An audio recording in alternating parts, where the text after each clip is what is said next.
ரிஷபராசிக்காரங்க போர் குணம் கொண்டவங்க. உங்ககிட்ட சண்டை போட்டு ஜெயிக்கிறது ரொம்ப ரொம்ப கஷ்டம். நல்லது கெட்டதை முழுசா தெரிஞ்சவங்க. சுக்கிரனை ராசி அதிபதியாக கொண்டவங்க. ஒருத்தன் வாழ்க்கையில் கொடி கட்டி பறக்கிறான்னா அவனை பார்க்குறவங்க எல்லாருமே அவனுக்கு என்னப்பா சுக்கிரன் உச்சத்தில் இருக்கான் அப்படின்னு சொல்லுவாங்க. என்னதான் சுக்கிரனை ராசி அதிபதியாக கொண்டிருந்தாலும் ரிஷபராசிக்கு எதுக்குங்க இவ்வளவு கஷ்டம்? குறிப்பாக பணத்தில் அதிகமாக நெருக்கடியை சந்திக்கிறது யாருன்னா அது முழுக்க முழுக்க ரிஷபராசிக்காரங்க தான். ரிஷபராசிக்காரங்க கிருத்திகை நட்சத்திரம் 2ஆம் பாதம் 3ஆம் பாதம் 4ஆம் பாதம் ரோஹிணி நட்சத்திரம் மிருகசீரிஷ நட்சத்திரம் 1ஆம் பாதம் 2ஆம் பாதம் நட்சத்திரக்காரங்க. ரொம்ப ரொம்ப புத்திசாலிக்காரங்க. எல்லா இடங்கள்லையும் நேர்மையையும் உண்மையை மட்டுமே நம்பக்கூடியவங்க. உங்களுக்கு சொந்தமோ பந்தமோ அது தப்புனா அது தப்பு தான். வெட்டு ஒன்று துண்டு ரெண்டுன்னு பேசக்கூடியவங்க. உண்மை நியாயத்துக்கு மட்டுமே என்னென்னைக்குமே கை கொடுப்பீங்க. உண்மைக்கு புறம்பா எந்த ஒரு விஷயத்தையுமே செய்ய மாட்டீங்க. இதனால தான் ரிஷபராசிக்காரங்களுக்கு நிறைய கஷ்டங்களும் துன்பங்களும் அதிகமாகவே வந்துட்டு இருக்கு. புதுமையான சிந்தனைகளுக்கு சொந்தக்காரங்க. பூ போல மனசு, கோபத்தை மறைச்சிட்டு சிரிப்பை மட்டும் காட்டக்கூடியவங்க. எடுத்த காரியத்தை எப்படியாவது முடிச்சிடணும் அப்படிங்கிறதுக்காக கஷ்டப்பட்டு போராடக்கூடியவங்க. தங்களுடைய கஷ்டத்தையும் கண்ணீரையும் கடுகளவு கூட மற்றவங்களுக்கு தெரியாம பார்த்துக்குவாங்க. இதனால பார்க்குறவங்க எல்லாருமே ரிஷபராசியா இவங்களுக்கு என்னப்பா சூப்பரா இருக்காங்க, இவங்களுக்கு என்ன குறைச்சல் அப்படின்னு தான் நினைச்சிட்டு இருக்காங்க. ஆனா சாப்பாட்டுக்கு கூட கஷ்டப்படுறது உங்களுக்கு மட்டும்தான் தெரியும். ரிஷபராசிக்காரங்க வாழ்க்கையில கடந்த காலகட்டங்களில் ஏதாவது ஒரு பிரச்சனை புதுசா உங்களை தேடி வந்துட்டு தான் இருந்துச்சு. இரவு நேரத்தில் நீங்க நிம்மதியா தூங்கலான்னு பார்ப்பீங்க. ஆனா காலையில எந்திரிச்ச உடனே பார்த்தீங்கன்னா புதுசா ஒரு பிரச்சனை உங்களை தேடி வந்திருக்கும். ஏன் எனக்கு மட்டும் ஏன் இவ்வளவு கஷ்டம் வருது? என்னோட வாழ்க்கையில நான் யாருக்குமே கெடுதலையோ துன்பத்தையோ கஷ்டத்தையோ கொடுத்ததில்லையே, எனக்கு மட்டும் ஏன் இந்த மாதிரி நடக்குது அப்படின்னு தான் நிறைய ரிஷபராசிக்காரங்க சொல்லிட்டு இருக்கீங்க. ரிஷபராசிக்காரங்களுக்கு பிரச்சனைங்கிறது வரும், அது கொஞ்ச நாள் இருக்கும், அதுக்கப்புறம் அந்த பிரச்சனை போயிருங்க. பிரச்சனை வரும் போகும் அப்படிங்கிற நிலைமையில தான் நிறைய ரிஷபராசிக்காரங்க இருக்கீங்க. நீங்க என்னதான் பிரச்சனையை தவிர்த்தாலும் ஏதாவது ஒரு சூழல் உங்களை தேடி புதுசா பிரச்சனை வந்துகிட்டு தான் இருக்கு. ரிஷபராசிக்காரங்க தங்களுடைய வாழ்க்கையில கடந்த காலகட்டங்களில் நல்லது நடக்க போகுதுன்னு நினைச்சிட்டு இருந்திருப்பீங்க. ஆனா உங்களுக்கு அந்த டைம்ல ஒரு மிகப்பெரிய ஏமாற்றம் தான். புதுசா ஒரு பிரச்சனையும் கஷ்டமும் தானாகவே உங்களை தேடி வந்திருக்கும். ரிஷபராசிக்காரங்க சொந்த பந்தத்தை இழந்தீங்க, சொத்துக்களை இழந்தீங்க, தனக்கு நெருக்கமா இருக்கக்கூடிய உறவுகளையுமே இழந்தீங்க. கடைசியா நான் மட்டும்தான் எல்லாத்தையுமே இழந்துட்டு நிற்கிறதா இருக்குது, எனக்கு உயிர் வாழவே பிடிக்கலன்னு சொல்லிட்டு இருக்கீங்க. இதுக்கு மேலே என்னால் வாழவே முடியல சாமி, தயவு செஞ்சு என்னை உன் கூடயே கூட்டிகிட்டு போயிரு. நான் இவ்வளவு கஷ்டப்பட்டதுக்கு அப்புறம் எனக்கு வாழ்க்கையில் வாழணுங்கிற எண்ணம் சுத்தமாகவே போயிருச்சு. உங்கள் மனசில் கவலையும் துன்பமும் தான் அதிகமாகவே இருக்குங்க. நீங்கள் செய்யக்கூடிய ஒவ்வொரு விஷயத்தையுமே தடுப்பதற்கும் உங்களை அவமானப்படுத்துவதற்கும் நிறைய நபர்கள் இங்கே முயற்சி பண்ணிட்டு இருக்காங்க.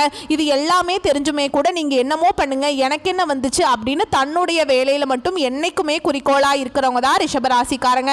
நீங்க என்னைக்குமே மற்றவங்களை நம்பி இருக்க மாட்டீங்க. நம்மனால மற்றவங்களுக்கு கடுகளவு கூட துன்பம் வரக்கூடாதுன்னு நினைக்கிறவங்க தான் நீங்க. கொடுத்து சிவந்த கரங்களுக்கு சொந்தக்காரங்க. உங்ககிட்ட இருந்தது அப்படின்னா எடுத்து கொடுத்துட்டு போயிட்டே இருப்பீங்க. மற்ற ராசிக்காரங்க மாதிரி செஞ்சுட்டு சொல்லி காட்டுற பழக்கம்லாம் உங்களுக்கு என்னைக்குமே வந்தது கிடையாதுங்க. இனி வரக்கூடிய நாட்களில் உங்களுக்கு இன்பத்தையும் மகிழ்ச்சியையும் தரக்கூடிய ஒரு காலகட்டமாகவே அமைஞ்சிருக்குது.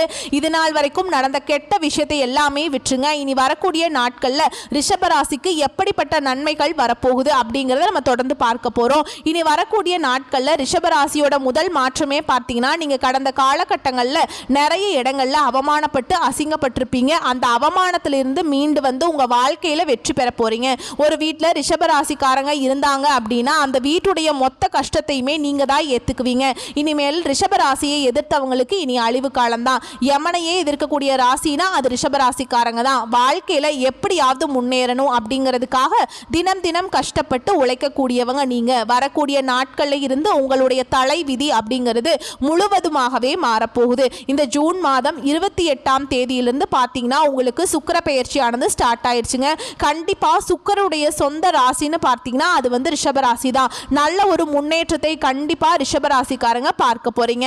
ஏன்னா ரிஷபராசிக்காரர்களுக்கு இருக்கக்கூடிய கேள்வி என்ன அப்படின்னு பார்த்தீங்கன்னா, ஃபர்ஸ்ட் சனி பயிற்சி ஆரம்பிச்சது, அப்புறம் குரு பயிற்சி ஆரம்பிச்சது, அதுக்கப்புறம் ராகு கேது பயிற்சி ஆரம்பிச்சது. இத்தனை வருடத்துல இத்தனை பயிற்சி ஆரம்பிச்சு எங்க வாழ்க்கையில எந்த ஒரு முன்னேற்றமும் இல்லையே, இந்த சுக்கிர பயிற்சி வந்தா மட்டும் எங்க வாழ்க்கையில நல்லது நடந்துருமா அப்படின்னு கேட்குறீங்க. கண்டிப்பா நல்லது நடக்க போகுது.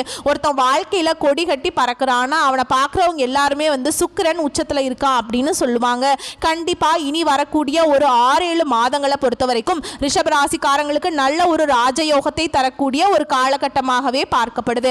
அது மட்டும் இல்லாமல் இந்த ஜூலை மாதத்திலிருந்து பார்த்தீங்கன்னா உங்களுக்கு குரு பயிற்சியோட முழு பலன்களுமே ரிஷபராசிக்கு கிடைக்கிறதுனால உங்கள் வாழ்க்கையில் கடந்த காலகட்டங்களில் நீங்கள் எதையெல்லாமே இழந்துட்டு கஷ்டப்பட்டுட்டு வருத்தப்பட்டு இருக்கீங்களோ அது அனைத்தும் பெறக்கூடிய ஒரு காலகட்டமாகவே ரிஷபராசிக்கு இனி வரக்கூடிய ஒரு 6-7 மாதங்கள் அப்படிங்கிறது மிகுந்த ராஜயோகத்தை தரக்கூடிய ஒரு காலகட்டமாகவே பார்க்கப்படுதுங்க. கடந்த காலகட்டங்களில் நீங்களும் ஒரு கம்பெனியில் இரவு பகல் பார்க்காம உழைச்சிட்டு இருந்திருப்பீங்க. அந்த கம்பெனிக்காக நீங்கள் உங்களுடைய வாழ்க்கையவே தியாகம் பண்ணியிருப்பீங்க. இருந்தாலுமே கூட அந்த கம்பெனி மூலமாக உங்களுக்கு சரியான ஒரு அங்கீகாரம் அப்படிங்கிறது கிடைச்சிருக்காது. இனி வரக்கூடிய நாட்களில் உங்களுக்கு சம்பள உயர்வு, பதவி உயர்வு, உங்களுக்கு மேல் இருக்கக்கூடிய அதிகாரிகளுடைய ஆதரவு முதற்கொண்டு நீங்கள் வேலை செய்யக்கூடிய இடங்களில் உங்களுக்கு கிடைக்க போகுது. இனி வரக்கூடிய நாட்களில் நல்ல ஒரு வேலைங்கிறது கிடைச்சிருக்காதுங்க. ஏதோ ஒரு கிடைக்கிற வேலைக்கு கடந்த காலகட்டங்களில் போயிட்டு இருந்திருப்பீங்க. ஆனால் ஒரு 10,000 சம்பளத்துக்கோ 15,000 சம்பளத்துக்கோ தான் போயிட்டு இருந்திருப்பீங்க. ஆனால் இனி வரக்கூடிய நாட்களில் உங்கள் தகுதிக்கேற்ப நீங்கள் ஒரு அரசாங்க வேலைக்கு ட்ரை பண்ணாலும் சரி, ஒரு ஐடி ஜாபோ, ப்ரைவேட் ஜாபோ, பேங்க் ஜாபோ, நீங்கள் எந்த வேலைக்கு ட்ரை பண்ணாலும் சரி அந்த ஜாப் அப்படிங்கிறது உங்களுக்கு நிச்சயமாக கிடைக்க போகுது. கோர்ட்டு கேஸுன்னு ரொம்ப நாட்களாக வந்து அலைஞ்சிட்டு இருக்கிற நபர்களுக்கு விரைவில் உங்களுக்கு சாதகமாகவே தீர்ப்பு வரும். சனி பகவானுடைய பார்வை உங்களுக்கு நேரடியாகவே இருக்குது. இதன் மூலம் வருமானம் அப்படிங்கிறது பல வழிகளில் வரும். தொழிலில் லாபம் சற்று அதிகமாகவே கிடைக்கும். அரசியல்வாதிகளை பொறுத்த வரைக்கும் புதிய பொறுப்புகள், புதிய பதவிகள் எல்லாமே தானாகவே உங்களை வந்து சேரும். ராகுவால உங்களுடைய செல்வாக்கு உயரும், உடல் ஆரோக்கியம் மேம்படும், சங்கடங்கள் நீங்கும். மறைமுகமாக உங்கள் தொழில் வாழ்க்கையிலும் சரி, இல்லற வாழ்க்கையிலும் சரி நிறைய நபர்கள் வந்து ஏதாவது ஒரு வகையில் பிரச்சனையும் தொல்லையும் கொடுத்துருப்பாங்க. இனி அவர்களுடைய தொந்தரவுங்கிறது முழுவதுமாகவே இருக்காது. நினைச்சது எல்லாமே நடக்கும். தொழிலில் வியாபார தடைகள் அனைத்தும் விலகும். லாபம் அதிகமாக கிடைக்கும். முன்னேற்றம் உண்டாகும். வரவேண்டிய பணம் விரைவில் கைக்கு வந்து சேரும். குடும்பத்தில் நெருக்கடிகள் விலகும். செல்வாக்கு அந்தஸ்து உயரும். வெளிநாட்டு முயற்சிகள் வெற்றியை தரும். தெய்வ சிந்தனை அதிகமாகும். பெரியோருடைய உதவிகள் கிடைக்கும். உறவுகள் இருந்த சண்டை சச்சரவு முழுவதுமாகவே விலகும். புதிய நண்பர்கள் உதவி செய்வாங்க. தொழிலில் ஏற்பட்ட நெருக்கடிகள் நீங்கும். முடங்கி கிடந்த நிறுவனங்கள் மீண்டும் இயங்கும். வியாபாரத்தில் எதிர்பார்த்த லாபம் கிடைக்கும். புதிய தொழில் தொடங்கக்கூடிய முயற்சிகள் கண்டிப்பாக உங்களுக்கு வெற்றியை தரும். தொழிலில் இருந்த தடைகள் விலகுவது மட்டும் இல்லாமல் சிலர் வந்து புதிதாக தொழில் தொடங்குவீங்க. உற்பத்தியில் இருந்த தடைகள் நீங்கி தொழிலை விரிவு செய்வீங்க. வரக்கூடிய நாட்களில் விற்பனை அதிகமாகும். ஏற்றுமதி இறக்குமதி தொழிலில் நல்ல லாபம் கிடைக்குங்க. நீங்கள் செய்யக்கூடியது சின்ன தொழிலோ பெரிய தொழிலோ நல்ல ஒரு வளர்ச்சி அப்படிங்கிறது நிச்சயமாக உங்களுக்கு ஏற்படும். கடந்த காலகட்டங்களில் திருமண நிலை அப்படிங்கிறது ரிஷபராசிக்காரங்களுக்கு நிறைய சிக்கலையும் பிரச்சனையும் அதிகமாகவே சந்திச்சிருப்பீங்க. ஏன்னா வந்து நிச்சயதார்த்தம் வரைக்கும் போனாலும் கூட ஏதாவது சொந்தக்காரன் மூலமாக ஏதாவது சொல்லி வந்து கெடுத்து விட்டுறாங்க. இந்த மாதிரி நிறைய பிரச்சனையை ரிஷபராசிக்காரங்க வாழ்க்கையில் ஆண்கள் தினந்தோறும் சந்திச்சுட்டு இருந்திருக்கீங்க. இனி வரக்கூடிய நாட்களில் நீங்கள் எதிர்பார்த்த மாதிரியே நல்ல ஒரு வரன் அப்படிங்கிறது நிச்சயமா உங்களுக்கு அமையதா போகுது. வாழ்க்கை துணையை இழந்த ரிஷபராசி ஆண்களோ பெண்களோ அடுத்து வந்து 2வது திருமணம், அதாவது மறுமணம் பண்ணலாமா வேண்டாமா அப்படிங்கிற ஒரு மிகப்பெரிய குழப்பத்தில் இருந்திருப்பீங்க. அப்படி 2வது திருமணம் பண்ணும்போது சொந்தக்காரன் தப்பா பேசிடுவாங்களோ, இல்ல ஊர்க்காரன் தப்பா நினைச்சிருவாங்களோ, இல்ல அவங்க என்ன நினைப்பாங்க இவங்க என்ன நினைப்பாங்க அப்படின்னு நிறைய நபர்கள் வந்து 2வது திருமணத்தை பத்தி யோசிக்காம விட்டுறீங்க. ஏன்னா இப்ப இருக்கக்கூடிய பொருளாதார சூழலையும் இப்ப இருக்கக்கூடிய காலகட்டத்தையும் வச்சு பார்க்கும்போது ஒரு சிங்கிள் பேரண்டால இந்த சொசைட்டில சர்வை பண்றது ரொம்ப ரொம்ப கஷ்டங்க.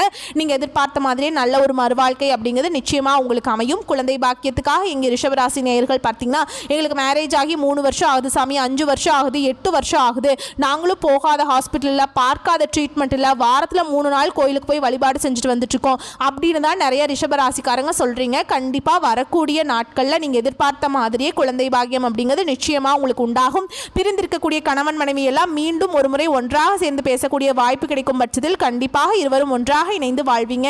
இனி வரக்கூடிய நாட்களில் கடினமான காரியத்தையும் சுலபமாக செஞ்சு முடிப்பீங்க. உங்கள் எளிமையான பேச்சு திறமையால் நீங்கள் அனைவரையுமே கவர்ந்திருப்பீங்க. சமூகத்தில் உங்கள் பெயருக்கும் புகழுக்கும் படிப்படியாக முன்னேற்றம் வரப்போகுது. சிலருக்கு படிப்பதற்காகவும் வேலை விஷயமாகவும் தொழில் விஷயமாகவும் வெளியூர் வெளிநாடு போகக்கூடிய வாய்ப்புகள் எல்லாமே கிடைக்க போகுது. கடந்த காலகட்டங்களில் உங்களுடைய குடும்பத்தில் எந்த ஒரு சுப நிகழ்ச்சியுமே நடந்திருக்காது. நம்ம சொந்தக்காரங்க வீட்டில் எல்லார் வீட்லேயுமே ஃபங்க்ஷன் நடக்கும்போது அதை பார்த்து நம்ம வீட்டில் வந்து பெரியவங்க எல்லாமே ரொம்பவே வேதனைப்பட்டிருப்பாங்க. என்னடா எல்லார் வீட்லேயுமே ஃபங்க்ஷன் நடக்குது, நம்ம வீட்டில் ஒரு ஃபங்க்ஷனும் வைக்க முடியல அப்படின்னு ரொம்ப வந்து வருத்தப்பட்டிருப்பாங்க. இனி வரக்கூடிய நாட்களில் உங்கள் குடும்பங்களில் திருமணம், சீமந்தம், புதிதாக வீடு கட்ட ஆரம்பிப்பீங்க. கிரக பிரவேசம் போன்ற சுப நிகழ்ச்சிகள் எல்லாமே தொடர்ந்து நடக்க போகுது. சிலர் வந்து புதிதாக தொழில் தொடங்குற முயற்சி பண்ணுவீங்க. அந்த முயற்சிக்கு எதிர்பார்த்த உதவிகள் உங்களுக்கு நிச்சயமா கிடைக்கும். ரிஷபராசியை பொறுத்த வரைக்கும் நீங்க ஆண்களோ பெண்களோ அரசு வேலையோ தனியார் வேலையோ கூலி வேலையோ நீங்க எதிர்பாராத வருமானம் அப்படிங்கிறது உங்களுக்கு இரட்டிப்பு மடங்காக கிடைக்க போகுதுங்க. வேலையில் இந்த பிரச்சனையும் தடுமாற்றமும் உங்களுக்கு முழுவதுமாகவே மறைய போகுது. கடந்த காலகட்டங்களில் நிறைய கடன் பிரச்சனைகளை மாட்டி தவிக்கிறதுக்கான வாய்ப்பு அதிகமாக சந்திச்ச ராசி எதுனா ரிஷபராசிக்காரங்க. இனி வரக்கூடிய ஒரு 6-7 மாதங்கள் மாதங்களை பொறுத்த வரைக்கும் நல்ல ஒரு ராஜயோகம் இருக்கிறதுனால 2025 முடிந்து 2026 நீங்கள் அடியெடுத்து வைக்கும் போது ஒரு பைசா கடன் இல்லாமல் அனைத்து விதமான கடனையுமே கட்டி முடிக்கக்கூடிய அளவுக்கு நல்ல ஒரு பொருளாதார முன்னேற்றம் அப்படிங்கிறது உங்களுக்கு நிச்சயமாக இருக்க போகுது. இனி வரக்கூடிய நாட்களில் ரிஷபராசிக்கு வளர்ச்சி அப்படிங்கிறது மிகப்பெரிய ஒரு அசுர வளர்ச்சியாகவே இருக்க போகுது. உங்களுடைய நண்பர்களும் சொந்தக்காரங்களுமே பார்த்தீங்கன்னா உங்களுக்கு எதிரியாகவும் துரோகியாகவும் மாறக்கூடிய வாய்ப்புகள் அதிகமாகவே உள்ளது. முடிஞ்ச அளவுக்கு வந்து எல்லா விஷயத்துலையுமே கொஞ்சம் ரகசியமாக வச்சுக்கோங்க. ஏன்னா ரிஷபராசிக்காரங்க எல்லாரையுமே நம்பிடுவீங்க, நம்பிட்டு ஈஸியாக எல்லார்த்திட்டையுமே ஷேர் பண்ணிடுவீங்க. இதுதான் உங்களுக்கு நிறைய சிக்கலையும் பிரச்சனையும் உங்கள் மீது அதிகமாக வந்து பொறாமையும் பட வைக்குதுங்க. நிறைய நண்பர்கள் உங்களுக்கு விரோதிகளாக மாறக்கூடிய வாய்ப்புகள் அதிகமாகவே உள்ளது. எங்கே போனாலும் கொஞ்சம் ஜாக்கிரதையாகவும் கொஞ்சம் நிதானத்தோடு பேச்சில் கொஞ்சம் கவனத்தோடு செயல்படுங்க. ஏன்னா ரிஷபராசிக்காரங்க டக்குன்னு எடுத்தெறிஞ்சு பேசிடுவீங்க. ரொம்பவே வந்து கோபப்படக்கூடிய ராசியாகவே இருக்கீங்க. இதன் மூலமாகவும் நிறைய பிரச்சனையும் சிக்கலும் அதிகமாகவே வந்து ரிஷபராசிக்காரங்க வாழ்க்கையில் நடந்துட்டுருக்கு. முடிஞ்ச அளவுக்கு வந்து இது எல்லாமே கரெக்டாக வந்து மெயின்டைன் பண்ணிக்கோங்க. வரக்கூடிய வாய்ப்புகளை மட்டும் கரெக்டாக பயன்படுத்திக்கிட்டிங்கன்னா போதும், வாழ்க்கையில் ஈஸியாக முன்னேறிடலாம். வாழ்த்துக்கள், நன்றி, வணக்கம்.